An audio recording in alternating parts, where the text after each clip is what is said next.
Latest எபிசோடுகளை விளம்பரங்களே இல்லாமல் காணுங்கள். நான் உங்ககிட்ட எவ்வளவு தடவை சொல்லியிருக்கேன், மித்ராவை எந்த விஷயத்திலுமே கம்பல் பண்ணாதீங்கன்னு. பிடிக்காதவன் கூட வாழுன்னு சொன்னா அவ எப்படிப்பா வாழ்வா? வெறுப்புங்கிறது ஒரு சின்ன விதை தான். அதை ஒரு தடவை விதைச்சிட்டா வளர்ந்து வளர்ந்து விருட்சமா தான் மாறும். மித்ரா மனசுல என்னை பத்தின வெறுப்பு தான் அதிகமா இருக்கும். அவ அடி மனசுல அது ஆழமா வேறு மாதிரி விழுந்து கிடக்க. அதுக்கு நாம ஒண்ணுமே பண்ண முடியாதுமா. விடுமா, அவளை அது நிம்மதியா எடுத்துட்டு போட்டோம். இனிமே யாருமே மித்ராவை பத்தி தப்பா பேசக்கூடாதுமா.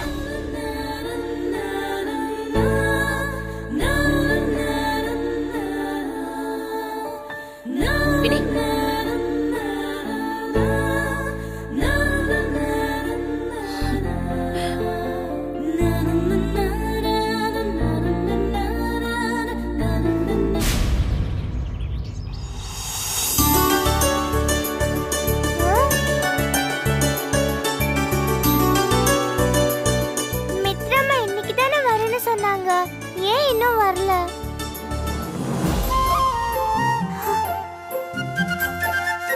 மித்ராமா, சீக்கிரம் வாங்க மித்ராமா.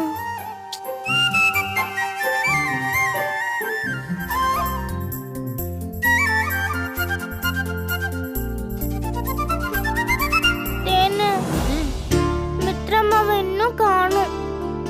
நீ ஃபோன் பண்ணி எங்க இருக்காங்கன்னு கேள. இதோட 7வது தடவையா கேக்குற தான்யா நீ. பேசினப்போ நீ தானே கேட்ட, இன்னைக்கு வந்துருவாங்கன்னு தானே சொன்னாங்க. அப்புறம் ஏன் திரும்பவும் ஃபோன் பண்ணி எப்ப வருவாங்கன்னு கேட்க சொல்லிட்டு இருக்க? அவங்க டென்ஷன் ஆக போறாங்க தான்யா.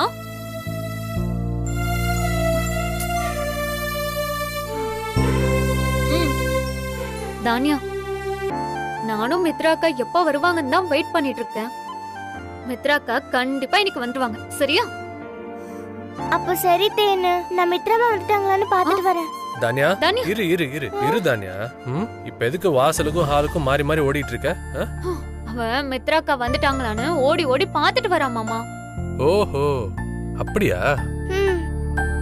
தானியா குட்டி, மித்ராமா வந்துருவாங்கம்மா, பேசாம உட்காரு. மாட்டேன், மித்ராமா வரும்போது தான் நானும் வருவேன். ஏய் தானியா, தானியா, இப்பதாம்மா மித்ரா கிட்ட நான் பேசினேன். இங்கதான் வந்துகிட்டு இருக்காளாம். வீட்டுக்கு வந்து சேர்றதுக்கு இன்னும் 1 மணி நேரம் ஆகும்னு சொன்னா. ஏமா, அது வரைக்கும் வாசலேவா நின்னுட்டு இருக்க போற? அட உள்ளவாமா. ஆஹா, எவ்வளவு நேரம் ஆனாலும் நான் இங்கே தான் நிப்பேன். தானியாமா, பாட்டி தான் சொல்றாங்கல்ல, மித்ராமா வரதுக்கு 1 மணி நேரம் ஆகும். நீ முதல்ல உள்ள வா. மாட்டேன்பா, எவ்வளவு நேரம் ஆனாலும் நான் இங்கே நிப்பேன்.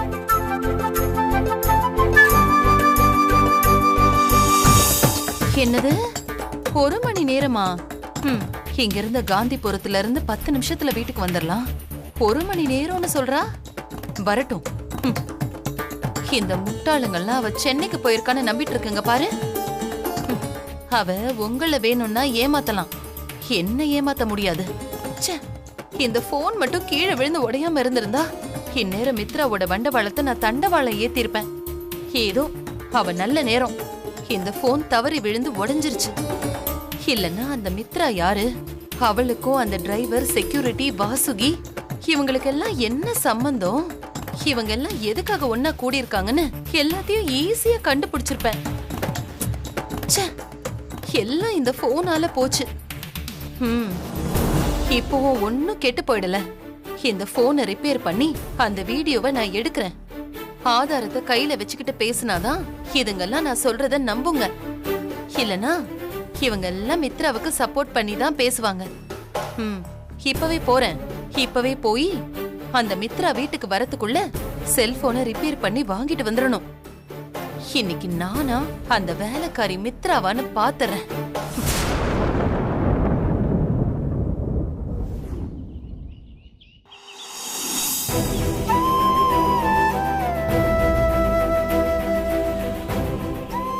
ஏமா பிள்ளைங்க நிறுத்திட்ட? சொல்றேன். மித்ரா, நீ விக்ரம் கூட்டு கொஞ்சம் வெளில வாயேன். வாயா.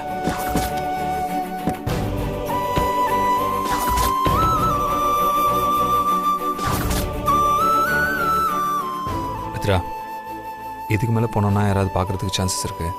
இங்கேருந்து நீயும் விக்ரமும் நடந்து போங்க, அதான் நல்லது.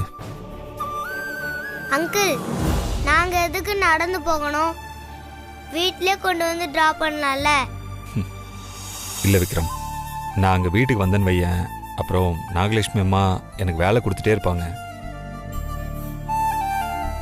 வீட்டில் தாத்தாவும் பாட்டியும் எனக்காக வெயிட் பண்ணிட்டு இருப்பாங்கல்ல. நீங்க நடந்து போங்க, கொஞ்சம் பக்கம் தான், 4 வீடு தள்ளி தான். சரியா? சரிங்க அங்கிள்.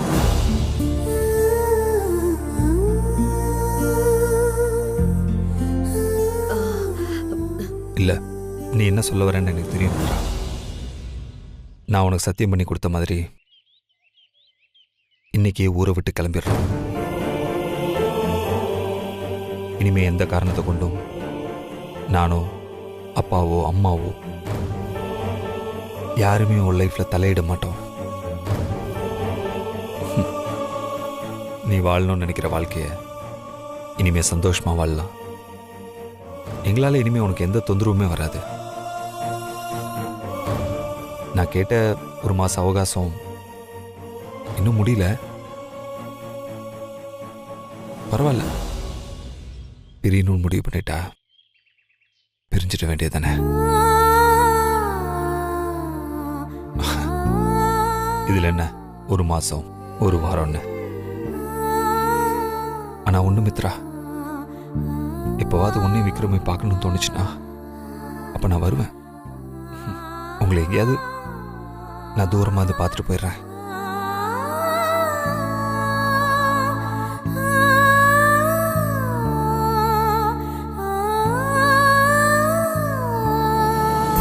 ஏன் அங்கிள் அழுகுறீங்க?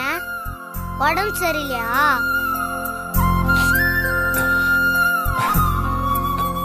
ஏய், அது அழல, கண்ணில் தூசி போயிடுச்சுல, அதான் கண் கலங்குது.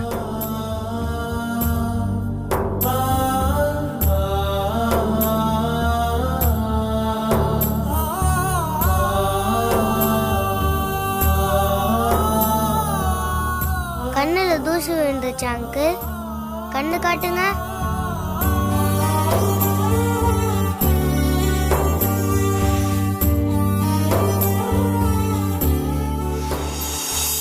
போதும் விக்ரம், போதும்.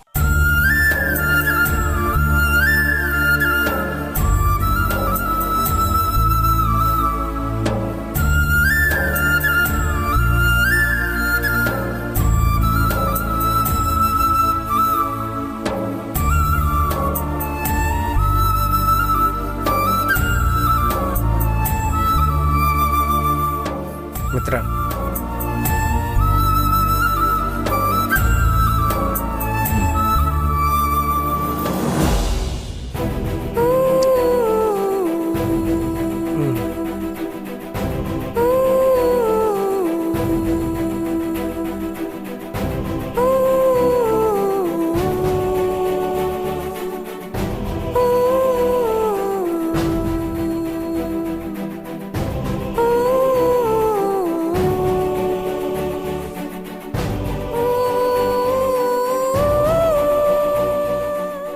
போலாம்.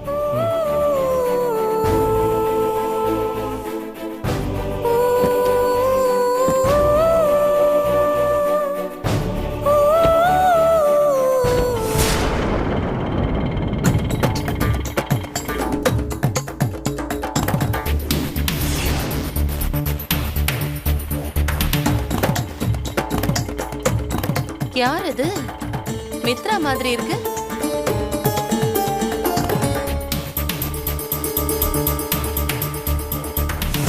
ஆட்டோக்காரரே, அப்படியே வண்டியை ஓரமா நிப்பாட்டுங்க. ஏய், நில்லுடி.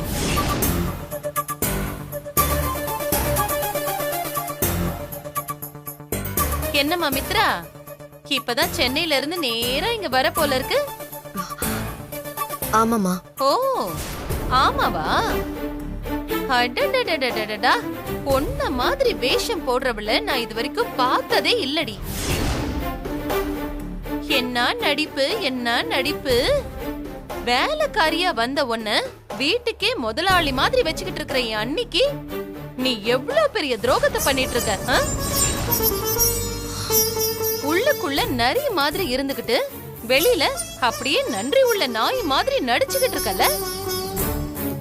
அடியே, உன் வேஷம்லாம் என் அண்ணிக்கிட்டயும் என் மருமகன்கிட்டயும் மட்டும்தான் எடுபடும். அவங்கள வேணா நீ ஏமாத்தலாம், இந்த நாக நீ ஏமாத்தவே முடியாது. நேத்து ஒன்ன ஜவுளி கடையில நான் பார்த்தேன், நீயும் என்ன பார்த்த.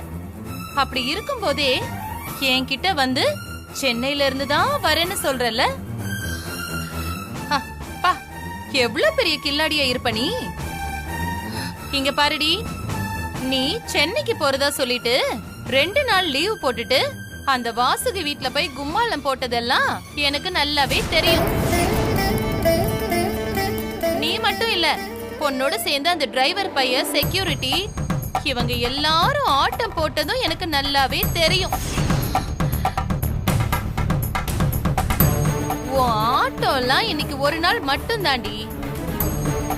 இதோ இந்த செல்போன்ல நீ வாசுகி வீட்ல அடிச்ச கூத்து எல்லாத்தையுமே படம் புடிச்சு வச்சிருக்கேன்.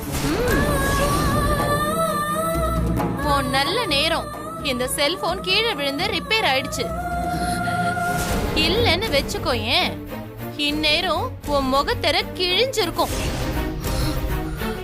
உன்னால இந்த வீட்டுக்குள்ளேயே நுழைய முடியாம போயிருக்கும்.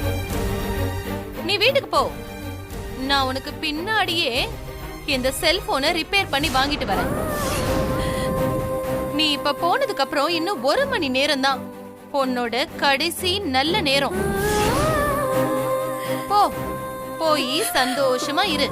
நான் இந்த வீடியோவோட வந்து உன் கதைய முடிச்சிடுறேன். போடி ஆட்டோக்கார், நீ எடுப்பா வண்டிய.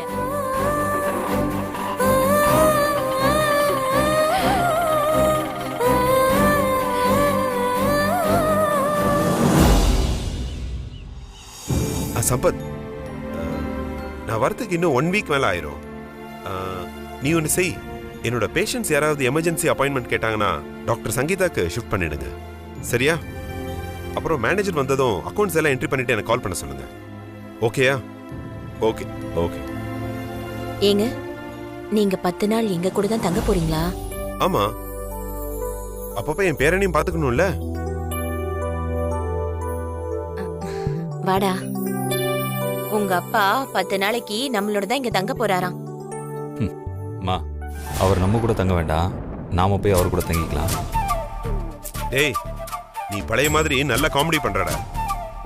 நீ எங்க கூட இருக்கிறதும் நான் உன் கூட இருக்கிறதும் எல்லாம் ஒண்ணு தானே? இல்லப்பா, ரெண்டுமே வேற வேற. நீங்க என் கூட இருக்கிறதுனா நாம இங்கேயே இருப்போம்னு அர்த்தம். நான் உங்க கூட இருக்கிறதுனா நாம இப்பவே சென்னை கிளம்புறோம்னு அர்த்தம். என்னது? என்னடா சொல்ற? இப்பவே சென்னை கிளம்புறோமா? ஆமாப்பா. டேய், எதுக்கு இப்ப சென்னைக்கு கிளம்பணும்னு சொல்ற? இங்க வந்ததுக்கு அப்புறமா தான் நிறைய நல்ல மாற்றங்கள் நடக்க ஆரம்பிச்சிருக்கு. இதெல்லாம் கொஞ்ச நாளைக்கு தான்மா, சும்மா டெம்பரரி. நம்ம நிரந்தரமா இந்த ஊரை விட்டு போறது தான் நல்லது.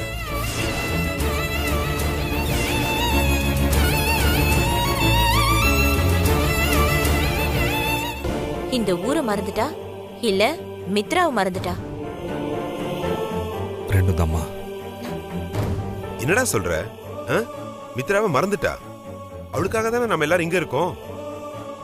அவ மனசு மாதிரி வந்தாலும் நீ வேணான்னு சொல்லுவ போல இருக்கு. டேய், நம்ம கூப்பிட்டதும் ஆசையா வந்து நம்மளோட 2 நாள் இருந்துட்டு சந்தோஷமா போயிருக்காடா.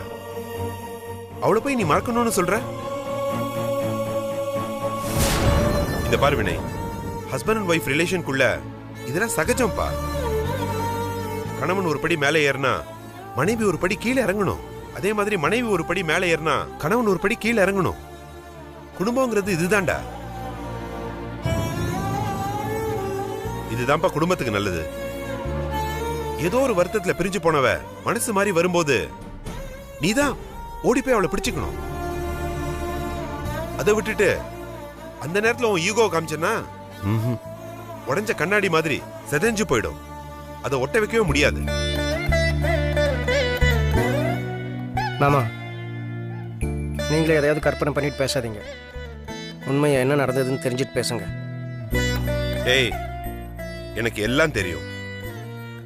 இத்தனை வருஷமா இறந்து போயிட்டு தான் நினைச்சிட்டு இருந்த மித்ரா மறுபடியும் நம்ம வீட்டுக்கு வந்திருக்கான்னா அர்த்தம் இல்லாமல இருக்கும். நம்ம வீடு பழையபடி ஆனந்தமா இருக்கும். அதுக்கான முதல் படி இதுதான்டா. மாமா, மறுபடியும் சொல்றேன், நீங்களே எதையோ கற்பனை பண்ணிட்டு பேசிட்டு இருக்கீங்க. என்ன நடந்ததுன்னு தெரிஞ்சுட்டு பேசுங்க. மாப்பிள்ளைக்கு எல்லா பிரச்சனையும் முடிஞ்சு எல்லாரும் சந்தோஷமா இருக்கணும்னு தான் ஆசை. ஆனா எங்க ஒரு பிரச்சனை முடியறதுக்குள்ள பின்னாடி இன்னொரு பிரச்சனை முளைச்சு நிக்குது. எவ்வளவு பிரச்சனைக்கு நடுவில் எங்க ஆனந்தமா இருக்க முடியும்? டேய் டேய், என்னடா சொல்ற? மறுபடியும் சொல்லு. ஆமா, நீங்க நினைக்கிற மாதிரி மித்ரா ஒன்றும். மாம்ஸ், கொஞ்சம் இரு. நான் சொல்றேன்ப்பா. நீங்க நினைக்கிற மாதிரி மித்ரா இங்க வந்தது மறுபடியும் நம்ம குடும்பத்துக்குள்ள வர்றதுக்கான முதல் படி இல்லப்பா. இனிமே நம்ம குடும்பத்துக்கும் அவளுக்கும் எந்த சம்பந்தமும் இல்லைன்னு சொல்லிட்டு போக தான் பாக்கி வந்தா.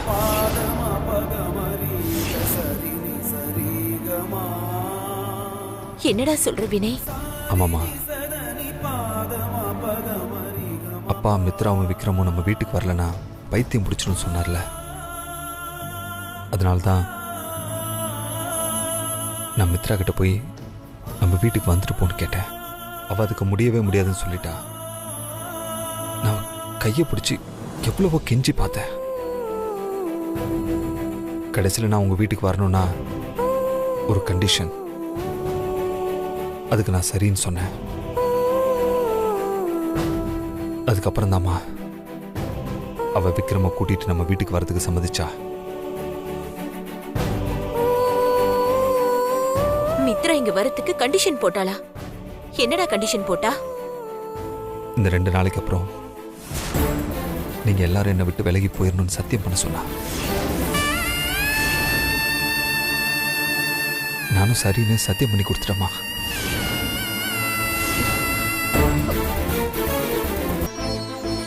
நானும் சரின்னு சத்தியம் பண்ணி கொடுத்துட்டேம்மா.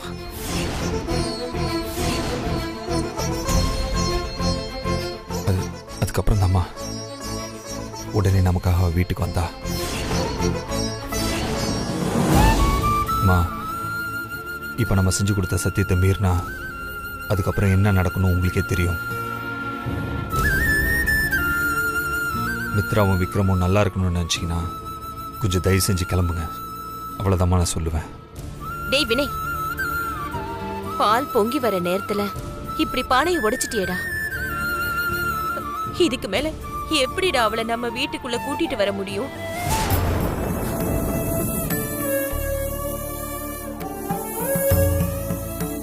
அசு, இப்ப எதுக்கு கண் கலங்குற? என்ன நடக்கணுமோ அதுதான் நடந்திருக்கு.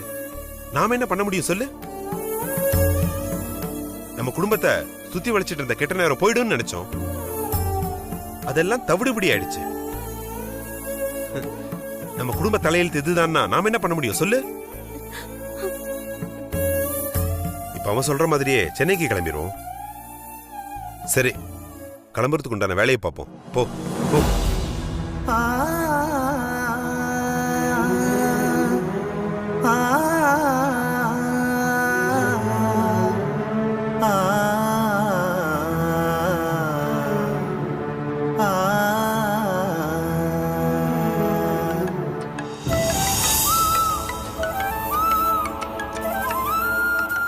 மித்ரா மாம்ச பேசு. சொல்லு மித்ரா.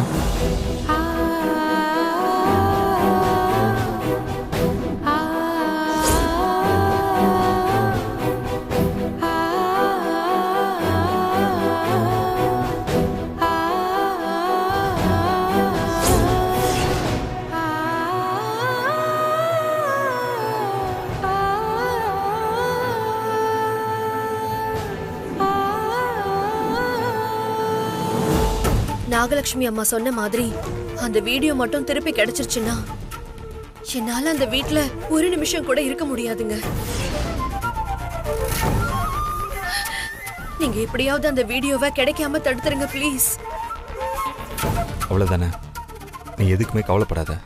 அந்த அம்மா கையில் அந்த வீடியோ இல்லை, அந்த ஃபோனே இல்லாமல் நான் பண்ணிடுறேன். சரி, நீ எதை பற்றி நினைக்காம இரு. ஒரு 1/2 hourல நான் உனக்கு கால் பண்ணுறேன்.